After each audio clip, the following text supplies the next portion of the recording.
আসসালামু আলাইকুম। আমার বলার কোনো ভাষা নেই। কিভাবে শুরু করব সেটা বুঝতে পারছি না। আমার মতো সারা দেশের লোক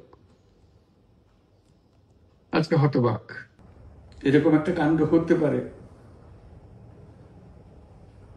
আমরা কেউ কল্পনা করিনি, কারো ধারণার মধ্যে ছিল না।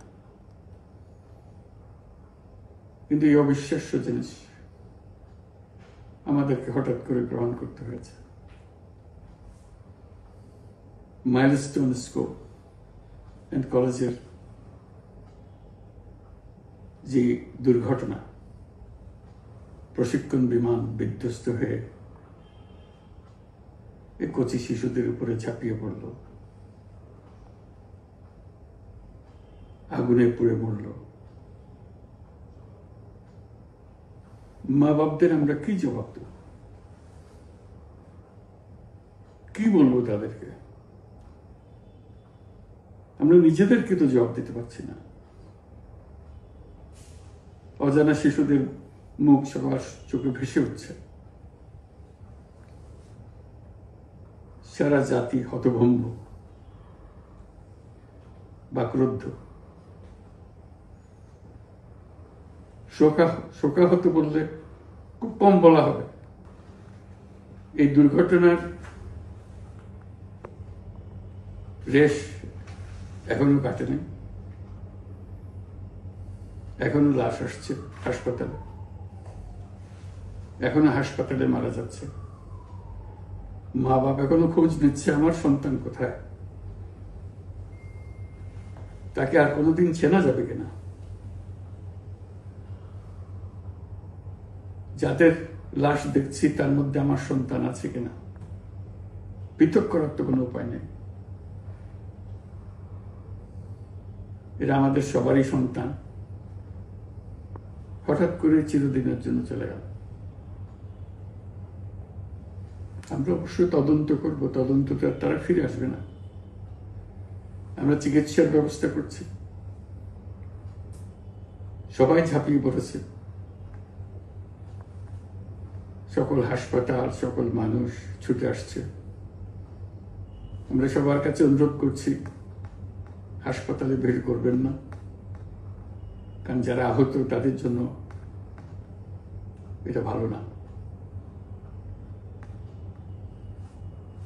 তারা তাদের শরীরে রোগ প্রতিরোধের শক্তি নেই। আমরা ভিড়ে থাকলে আমাদের শরীর থেকে কি রোগ তাদের মধ্যে ছড়িয়ে পড়বে তা বলা মুশকিল। কাজে দূরে থেকে দোয়া করেন সবাই। আমরা বাবা মা আত্মীয় স্বজন সবার কাছে আমাদের সহানুভূতি জানাচ্ছি। বাংলাদেশের যত সন্তান আছে সবাই আপনাদের সন্তান। আমরা নিজেদের মনকে সান্ত্বনা দেওয়ার চেষ্টা করুন। আমরা সবাই নিজেদের মনে সান্ত্বনা দিচ্ছি, কিন্তু আপনাদের সান্ত্বনা বিরাট ব্যাপার। আমরা সবাই আপনাদের সঙ্গে আছি, জাতির সমস্ত লোক আপনাদের সঙ্গে আছে। আমরা তাদের জন্য শোক দিবস ঘোষণা করেছি। আগামীকাল শোক দিবস। আমরা সবাই মিলে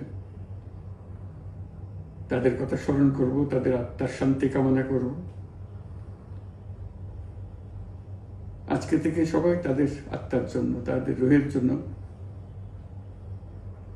মাগফিরাত কামনা করব। আল্লাহ আপনাদেরকে শান্তি দিন। আমাদের জাতির সবাইকে, যারা এই দুর্ঘটনায় বিধ্বস্ত, সবাইকে আল্লাহ শান্তি দেন। তাদের জন্য দেশবাসী সবাই আমরা দোয়া করছি। আল্লাহ এই শিশুদের জান্নাতবাসী করুন। খুদা হাফেজ।